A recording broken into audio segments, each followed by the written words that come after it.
Welcome to RCAM. I'm your host, Ryan, and thank you for tuning in today. All right, so today we are going to be talking about whether or not prisons should be comfortable. There's been a lot of talk with the Arrego Garcia case being unjustly sent to the El Salvador prison systems, and you got quite a bit of people feeling bad for the criminals in prison and talking about the horrific conditions. So, we're going to discuss whether they should be comfortable or not. Should they have, plushy soft pillows and dine in services, or should prison be miserable? So we'll talk about that. We'll also discuss Robert F. Kennedy Jr.'s comments on autism and how the media spun that to be wildly out of context. And we'll also talk about more stuff. More. We will discuss more today on RCAM. So if you like this content, please like, share, and subscribe. And if you don't, you have to send this to 10 people by midnight, or a little ghost girl will show up at your door and haunt you for 10 years. I don't make the rules. I'm just making the rules. All right, let's get into this. So, unless you're living under a rock, you have probably heard about this case involving a man by the name of Arrego Garcia. I believe that's how it's pronounced, who was supposedly wrongly deported to El Salvador's mega prison. And it has been, the media has been making a big stink over this, talking about how the U.S. is denying people due process. Sounds familiar. Sounds a lot like what they did to the January 6ers, except they were actually our own citizens. They were actually legitimately our own citizens and weren't members of MS-13, which has actually been declared a terrorist organization. So, a little bit. It's not a big deal when they're doing it, but when they can try to make it seem like conservatives are doing it, then due process is hugely important. And I'm in favor of due process. If you are a legal citizen, if you were born in this, you should be afforded due process. I'm also against loopholes to try to circumvent due process. But the Democrats already set the precedent that they don't care about due process with how they treated the January 6ers. Many people locked up for months, years even, without trial, without evidence. I was reading one case where a person was locked up just for walking around the Capitol. That's it. He wasn't even in the actual building, and he was in prison for 18 months. Where was his due process? You didn't seem to care then, but now all of a sudden you care about a violent criminal, a somebody that's in MS-13. Now you care. An illegal alien. Now you care. Now suddenly you're heartbroken about it. So, and just to kind of further, just give you a little bit of background on this.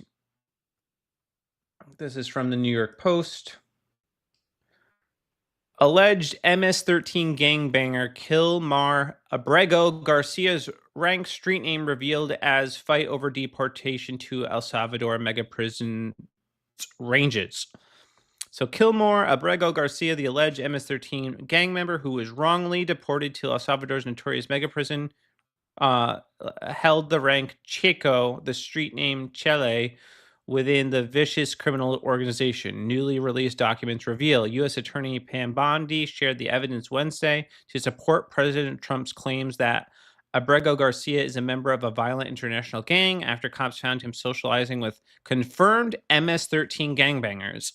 I'm in Maryland Home Depot parking lot in March 2019. I'm sure he wasn't doing anything illegal. He was just asking their advice for what type of fridge he should buy in his new house. That's all.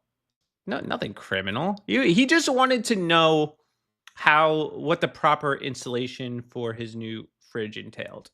And, he knew that, MS-13 members, they are notoriously known for being upstanding gentlemen in the community. and he decided to seek their help and guidance. That's all. Nothing bad happening there. Everything is copacetic, I'm sure. Following the March 28 incident in Hyattsville, a past and proven reliable source told Hyattsville City Police Department detective that Abrego Garcia is an active member of MS-13 with the Western Cliques, according to the gang field interview she shared on X.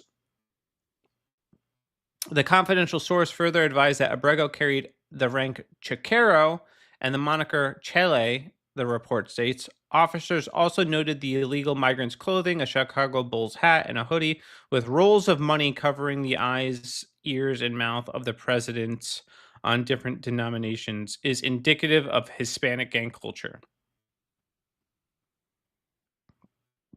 So there's the document. Yeah, I'm sure he's a good guy, just trying to buy a fridge for his family. So the meaning of clothing is to represent ver or e calar, see no evil, hear no evil, say no evil. The Bulls hat that Abrego Garcia was wearing also had less to do with sports team and more to do about the internal happenings with the Latin gang, cops claimed the reports. Wearing the Chicago Bulls hat represents that they are a member in good standing with the MS-13 gang. Abrego Garcia, who has been living in the Old Line State, was shipped off with 260 other reputed gang members to El Salvador's hellhole lockup CCUT last month under the 18th Century Aliens Enemies Act. The feds have claimed he is part of the notorious MS-13 gang and that he was illegally in the country despite never being charged with a crime and repeatedly denying gang accusations. Well, he says he didn't do it. He wasn't part of a gang, so, that's it. Case closed. He was not part of a gang. Several court doc orders, including one of the U.S. Supreme Court, have called the federal government to return the Salvadorian migrant. But the White House has repeatedly defied those orders and disavowed Abrego Garcia as being wrongfully deported, despite admitting he was booted from the country as a result of a clerical error.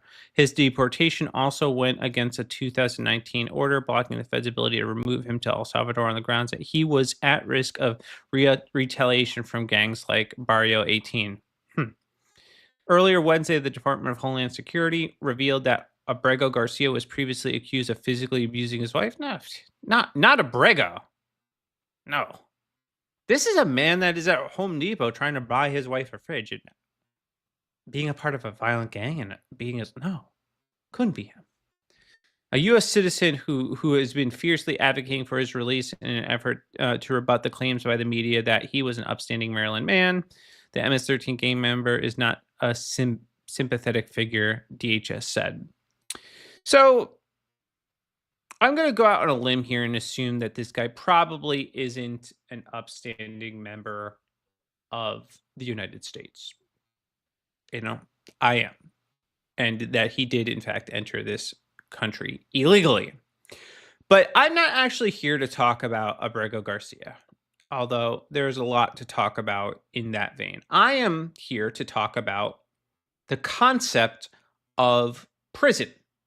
Now, a lot of people seem very, very upset about the notion that criminals are going to prison in El Salvador.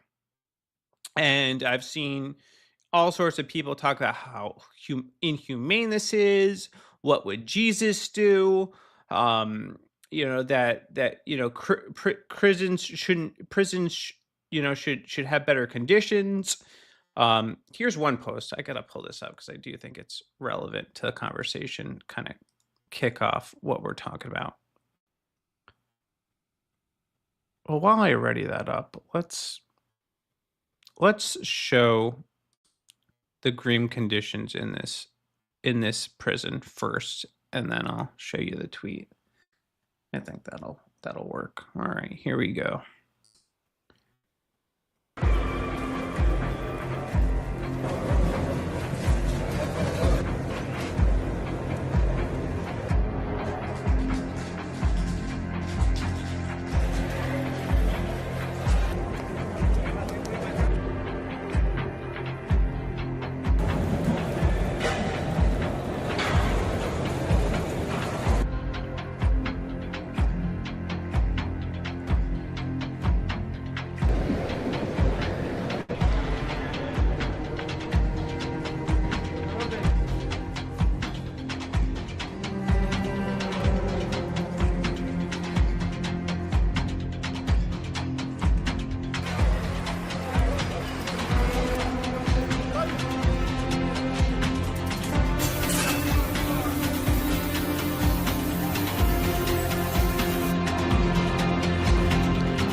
crumble.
It's great.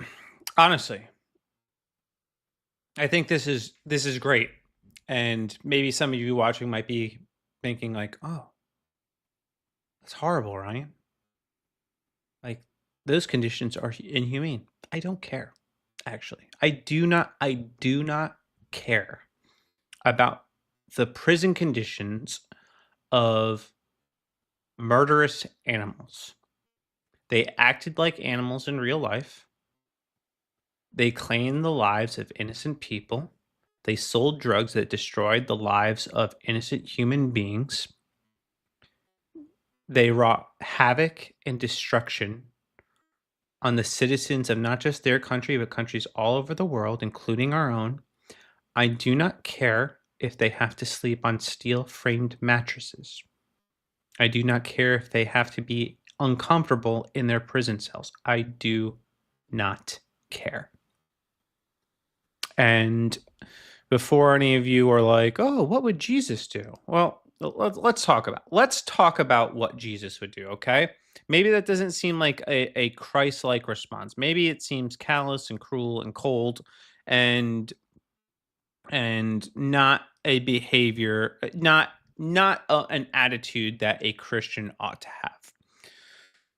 All right, so I saw this post. This is on Threads. This is not what Jesus would do. I better never see another WW Jesus bracelet on anyone who willfully voted for this horrific, torturous, fascist BS. Clearly, you couldn't give a damn less what Jesus would actually do, because it's not this. It is not. That's interesting, because I actually think Jesus would support justice. Now, call me crazy. I don't. God seems very particular about justice and exacting justice on those who spill the blood of innocent people. That's what a loving God would do, is send violent criminals to prison or to suffer a punishment. Now, we already know that liberals are against the death penalty, so you can't do that, but you also can't send them to prison and make them uncomfortable because they murdered people. No, you can't do that. Jesus wouldn't do that either. He wouldn't subject them to the death penalty, and he wouldn't send them to prison. Well, what would he do then? Huh? What would he do? Just let them, "Oh, I love you guys. It's okay if you don't do that. That's bad. God doesn't like it, but it's okay if you keep murdering, raping, and destroying society. That's fine. That's fine. Just as long as you repent, it's okay. You never have to suffer any consequences for your horrific actions." No, Jesus would not do that. He wouldn't. He wouldn't enable evil. Okay? He wouldn't. Now, what Jesus does tell us to do, ironically, is visit those in prison. That's interesting. He wants us to visit people that are already in prison. He doesn't say abolish the prison system. He doesn't say ignore them. He tells us to go visit them. Accepting the fact that people will be in prison. Accepting the fact that some people deserve to be in prison. and that we should have compassion in our hearts to go visit them while they are in prison in hopes that they would receive the gospel, repent of their sins, and give their life to Christ. That does not mean, though, that they get spared the consequences of their actions. But not woke Jesus. No, he couldn't do that. He doesn't care, about women like, uh, man, why am I blanking on her name? I say it all the time, and I'm just drawing a blank. Anyway, illegal or citizens of our own country. He wouldn't care about that. He wouldn't be bothered with that. Except he would, though. He cares about that. He cares about justice. God is deeply concerned with justice. And that's something that people largely miss in the Bible. That it's all love, all rainbows, all unicorns, but no justice. But God established the government to uphold justice and punish evil. We learn about that in Romans. That is the purpose of the government, is to punish wrongdoers. How can you punish them, though, if you can't even make them uncomfortable in prison? How? No, I think prison should be uncomfortable. I think prison should be an awful place. I think prison should be a dreadful place that nobody wants to go. And I think in El Salvador, that has been effective because they've reduced crime dramatically since implementing their new prison.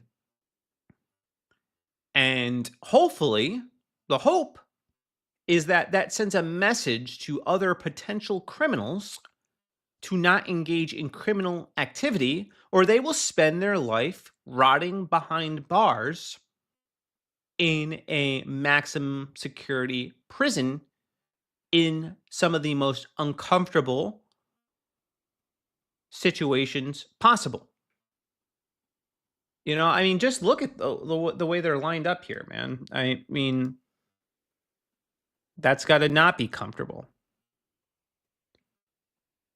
I saw another video of these individuals, whatchamacallit, just glaring at this reporter that he's in. He said he could feel like their eyes gazing at him, their stare. I want to read a little bit about the conditions. All right. Just so that you understand the situation that these people are in. Lake and Riley. I knew it would come to me. I cannot believe I forgot her name. Lake and Riley. Yeah. Jesus actually cares about what happened to Lake and Riley. And the countless other people that had been brutalized by animals like these. No way out. Grim conditions in El Salvador's mega prison for gangs. Confined to their cells for all about 30 minutes a day, denied visits, forced to sleep on stainless steel cots without mattresses. This is life in Latin America's biggest prison. Now, I know we think this is now I don't advocate for these conditions for like regular citizens, but I actually know and seen situations where people like in India sleep like this regularly. They just do. Now, me in my American comforts takes issue with that, but there's some people that don't actually have a problem with it. So maybe they just get used to it. Maybe they just get used to sleeping on their steel beds. I don't particularly feel bad about them because they did something that resulted in them being deprived the freedoms they were once afforded. See, they didn't have to end up in prison. They made a conscious choice to go to prison. It was a series of bad decision after bad decision that ultimately landed them in a situation where they have to sleep in these conditions, surrounded by other men who are just as evil and degenerate as they are. Built to house El Salvador's most dangerous gangsters, conditions at the Maximum Security Terrorism Confinement Center, CCOT, are slammed by rights groups as inhumane. Oh, it's so inhumane. No, the poor babies. No, the poor babies. You know what? They're still getting fed. They still have housing. They still, they even get 30 minutes of exercise a day. It's fine. It's not supposed to be enjoyable. Okay?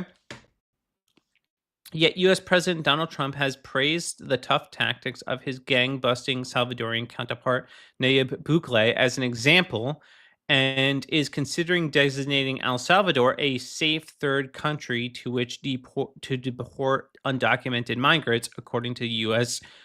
Media reports. So the conditions are not good, but they're not supposed to be. Prison is not supposed to be something that you're okay going to. You should have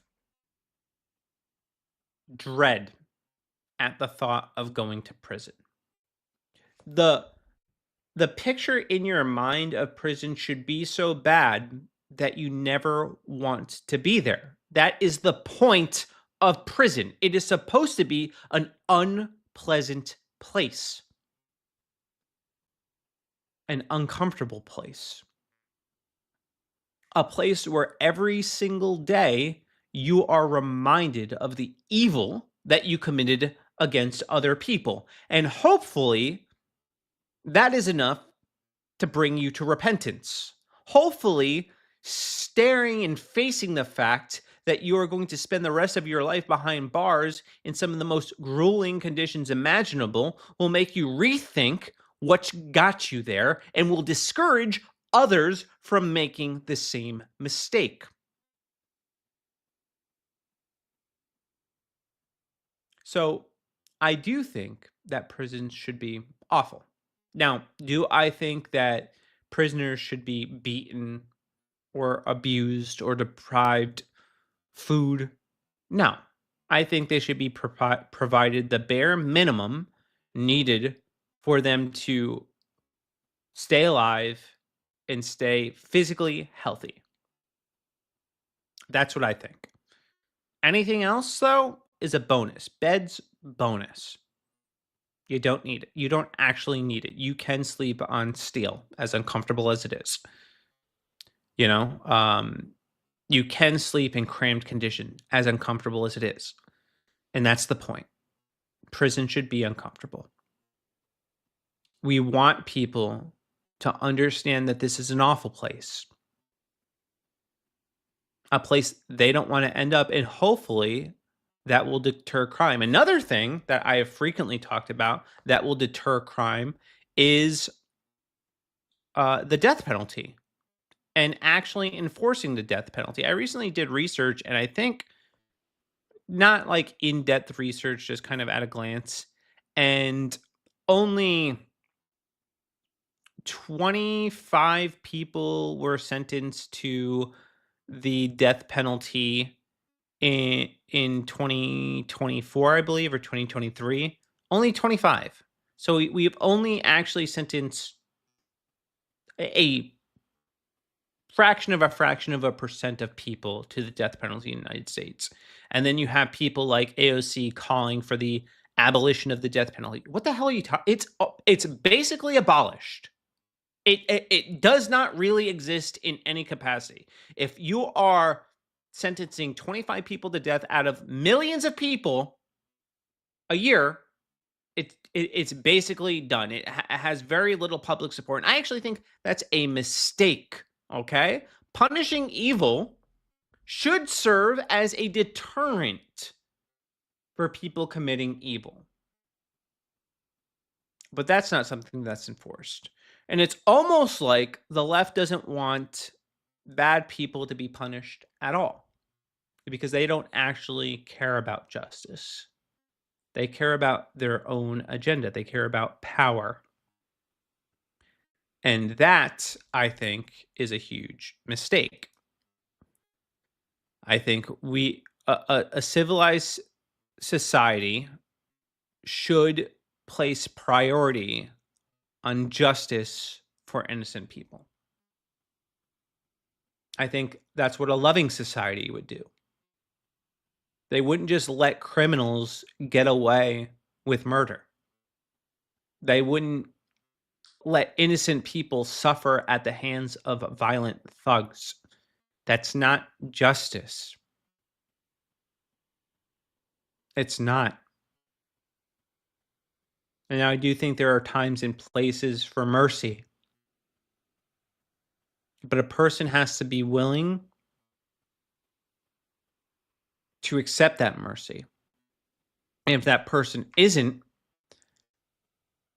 then I don't think it should end well for them. And there's even a parable about that. There's a parable about a worker who is asking the judge to forgive him of this debt that he owes, and the judge has mercy on him and forgives him of the debt that he owes. And this individual goes to one of his servants, chokes him, and asks him to pay back the debt that he owes. Word gets back to the judge, and the judge is like, basically, how dare you? I had mercy on you, and you couldn't extend the same thing to the person that owed you money. And then he throws him out, and there's weeping and gnashing of teeth. God is not pleased with people taking advantage of his mercy. So it's one of those situations that I think you have to have a sense of sincere contrition. And I believe when a person is deserving of mercy if they are sincerely willing to take responsibility for the crimes they have committed. All right. Next story.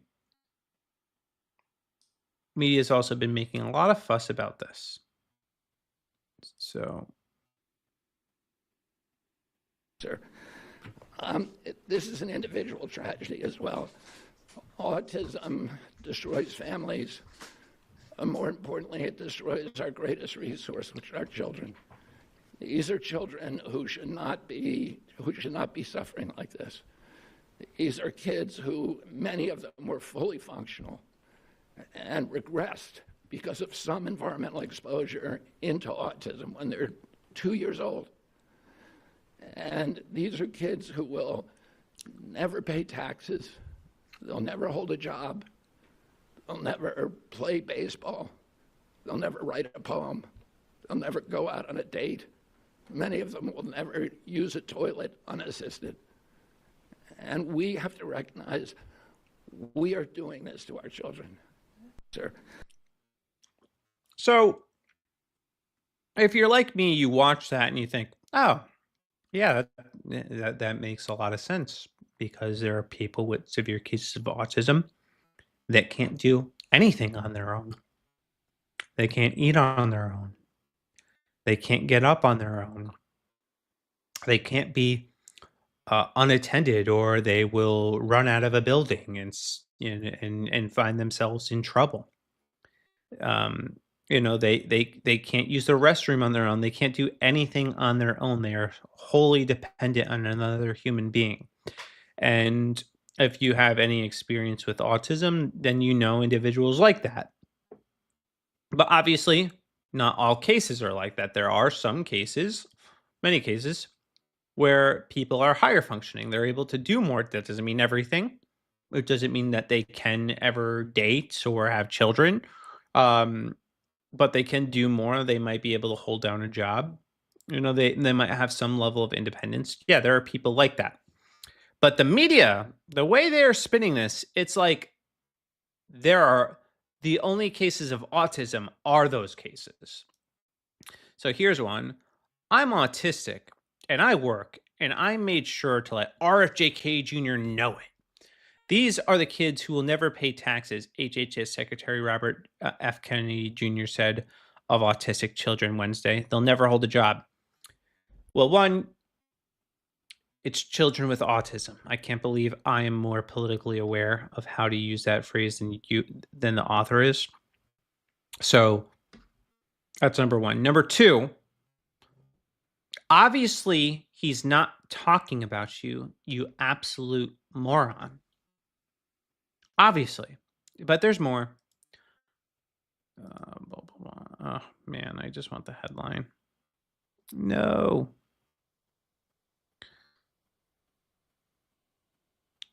Kennedy claimed autism destroys lives of autistic people. Disagree. Don't listen to RFK Jr. on autism. Meet my special needs son. So you see, and here's another one by this opinion post by Washington Post. Don't listen to RFK. This is the same one. Getting a diagnosis of autism or special needs for your child will break your world. It will break your expectations. It will drive you into the ground. You will not sleep. You'll not eat. You'll be frozen. Then you'll look at your child and you know you have a job to do. Love them. Yes. Obviously. Yes. Yes. But why would it break, if there's not an issue with it, if it's fine, if autism is fine and RFK Jr. is wrong about everything, well, then what's the big deal? Why get upset? It's fine. He's obviously not talking about your son. He's talking about more severe cases. And yes, your job is to love them regardless, even if it's a severe case. And I don't think RFK Jr. was making that position, but they are hell-bent on virtue signaling and letting everybody know that that RFK Jr. is wrong because they happen to have a child with autism who does not fit the exact description that RFK Jr. was giving for people with autism, where he was clearly talking about the most tragic and awful cases. And here's the full clip too, just so that we can get more context of this. I'm going to go over some of the key numbers from the ADDM report. Overall, the autism is increasing in prevalence at an alarming rate. The study tests 8-year-olds who were born in 2014. And by the way, these studies are 2 years later than they should be. And one of the things that we're going to do as we move this function to the Administration for a Healthy America, to the chronic disease division, the new chronic disease division, is we are going to have updated real-time data so that people can look at this, so Americans can understand what is happening with chronic disease in this country in real time, and not have to wait 2 years to react. We don't wait 2 years to react to a measles epidemic, and we should not, or any kind of infectious disease. We shouldn't have to do that for diabetes or autism. The ASD prevalence rate in 8-year-olds is now 1 in 31. Shocking. There's an extreme risk for boys. Overall, the risk for boys of getting an autism diagnosis in this country is now 1 in 20. And as high in California, which has the best data collection. So it probably also reflects the national trend, 1 in 12.5 boys. This is part of an unrelenting upward trend. The prevalence 2 years ago was 1 in 36. Since the first ADDM report in 1990, which was 1992 births, autism has increased by a factor of 4.8. That's 480%, I believe. The first ADDM survey was 22 years ago when prevalence was 1 in 150 children. In all the core states, the trend is consistently upward, and most cases now are severe. So about 25% of the kids who are diagnosed with autism are nonverbal, non-toilet trained, and have other stereotypical features, head banging, tactile and light sensitivities, stimming, toe walking, etc. One of the things that I think that we need to move away from today is this is this ideology that the autism diagnosis, that the autism prevalence increases, the relentless increases, are simply artifacts of better diagnoses, better recognition, or changing diagnostic criteria. If you look at Table 3 of the ADDM report, it's clear that the rates are real, that they are increasing in the last 10 years, which is beginning with the first one, year by year, there is a steady, relentless increase. I want to, because this epidemic denial has become a feature in the mainstream media, and it's based on an industry canard. And obviously, there are people who don't want us to look at environmental exposures. And so I want to just read you some of little excerpts from some of the older studies. The baseline for autism in this country was established with the largest epidemiological study in history, a study of all 900,000 children in the state of Wisconsin, children under the age of 12. They found 0.7 children had autism in every 10,000. That's less than 1 in 10,000. Today we're at 1 in 31.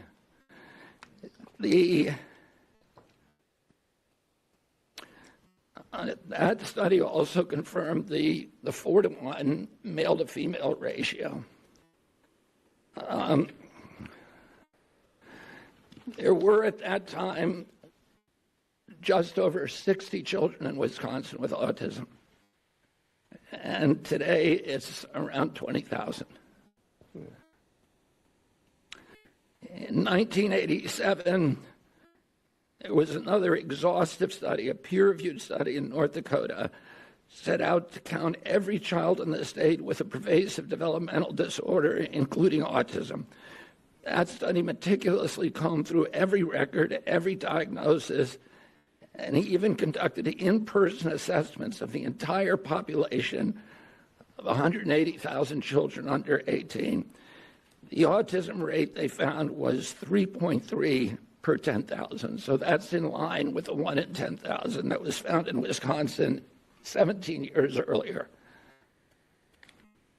For context, today, the last number of 1 in 36 is 83 times higher. In 1987, out of every 1 million kids, 330 were diagnosed with autism. Today, there are 27,777 for every million. If you accept the epidemic denier's narrative, you have to believe that researchers in North Dakota missed 98.8% of the children with autism. That thousands of profoundly disabled children were somehow invisible to doctors, teachers, parents, and even their own study. The same researchers who followed the original cohort for 12 years to double-check their number, they went back in 2000 and found that they had missed exactly one child. So doctors and therapists in the past were not stupid. They weren't missing all these cases. The epidemic is real.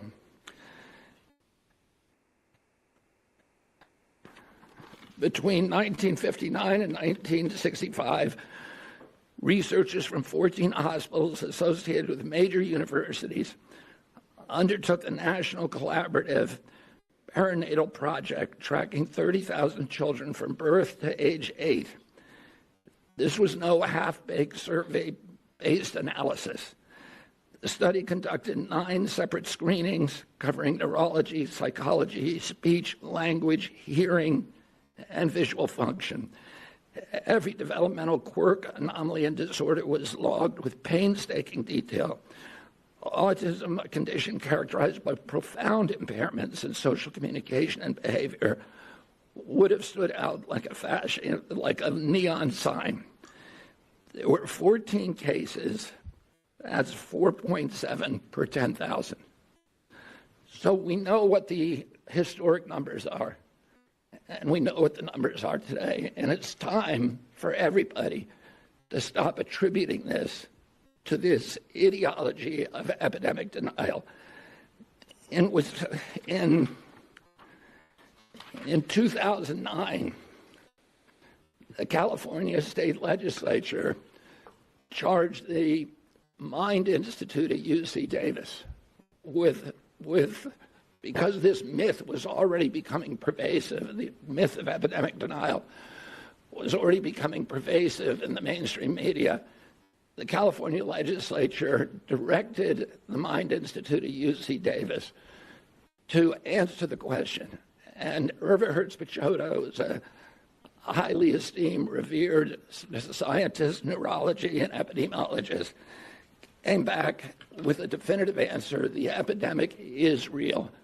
Only a very, very small portion of it can be changed to can be charged to better recognition or better diagnostic criteria. I want to say a couple of other things. There are many, many other studies that affirm this. And that's all for this clip. But it is a problem, man. I mean, just some of these. So 1 in 36 is one of the numbers that he said. And then 1 out of every 12.5 boys are diagnosed with autism. And then he said 25 of the overall cases of autism are severe cases. So these are nonverbal, these are physically aggressive, they probably have tics. They have all these behaviors that are severe. Now, you can have these leftist virtue signal and talk about their kid being autistic, but there's nobody that wants that for their child. Nobody goes into a pregnancy hoping that their child has autism. Just like nobody goes into a pregnancy hoping that their child is born missing a limb. We understand that it's not a good thing to have it. Now, what some people might be hearing is that they are less valuable or less important because of their diagnosis. No. They have a disability or impairment, but they still have inherent value as a human being. They are still worthy of love and compassion and help, and they are also worthy of the truth. Just as the parents are, they deserve the truth on what caused this. That is a noble pursuit. That is something that we should focus on. We should try to be understanding what causes this so that future people do not have to deal with it. Because I will tell you something, I worked with children with autism for at least 3 years. And some of them were very high functioning, and some of them weren't. Some of them couldn't go to the bathroom on their own. Some of them were violent and would be physically aggressive. I think I got a scar on one of my hands to prove it. I had one of them dig their nails into my hand because they didn't know how to regulate their emotions. It's very real. I know there were some houses there where they're completely immobilized, couldn't move. They needed to be moved and lifted up. They needed every aspect of their life cared for by other people. And yet I still do think they have inherent value. But I also recognize that that is not a life that anyone would want for themselves or for other people. And I would like to think that even the people with autism, if they could snap their fingers, they would not want to have it. And I think that is part of my problem with these virtue signaling Democrats talking about their, autistic children that are more than likely high functioning, can do most things. And clearly RFK Jr. was not talking about those people. If your child has autism and can work, great. You're not the person he's addressing.